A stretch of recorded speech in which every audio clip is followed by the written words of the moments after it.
Adolescence is a time when naturally many teens will start to turn their attention away from their parents and move more toward their peers. It's a time in which teens are discovering and building their own identity.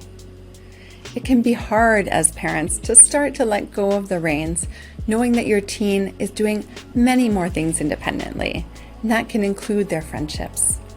What it doesn't mean is that we stop being the safe lighthouse of support for our teens.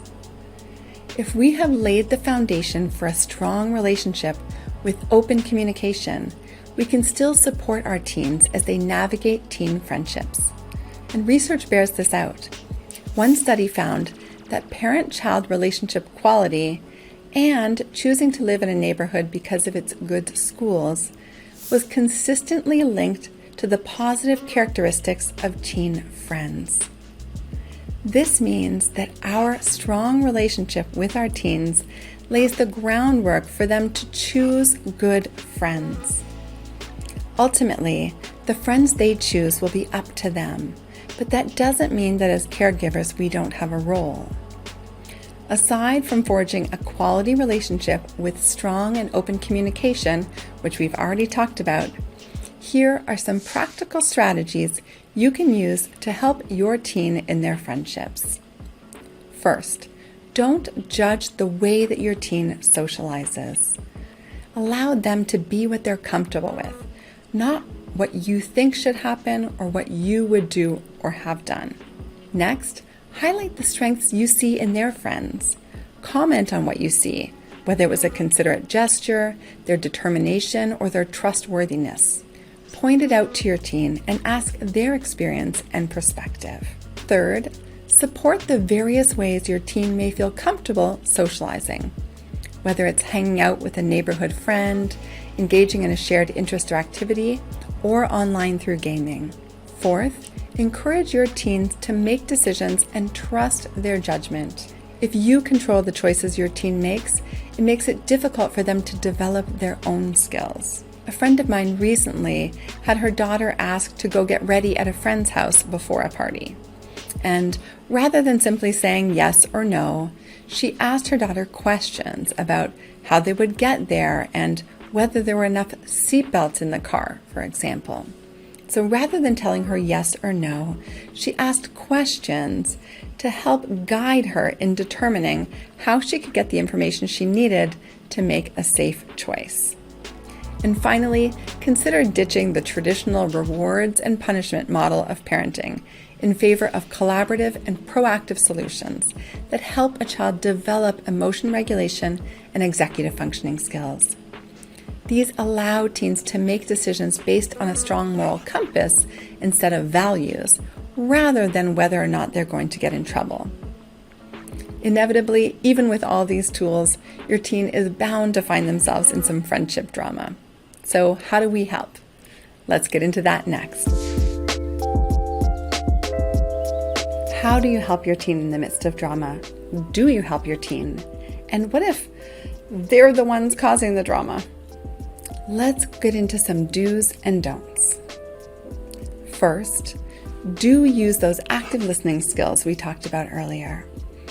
Actively listening means listening with full attention without interrupting and using some small verbal cues like or wow to show you're engaged. Next, remember the 2 C's, curiosity and compassion. Start by getting curious.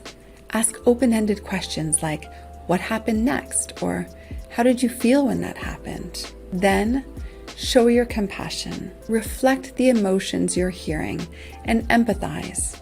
Say something like, that must have felt awful hearing that. Or, that's so sad that your best friend would say something like that to you.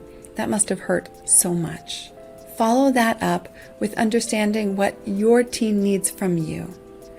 Ask them, how would you like me to help? Is it helpful for me to just listen, or would you like some help brainstorming ideas of how you could handle this? If your teen wants help, this is not your cue to swoop. This is not your Marvel moment. Think more Yoda, less Thor.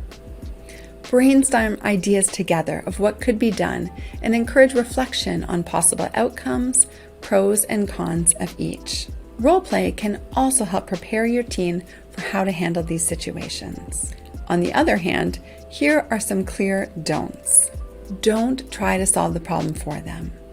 If you find yourself ready to march to the school or call a parent, that's your sign to sit down and take a break. If you solve it for them, you rob them of the opportunity to do it themselves or to learn how to do it.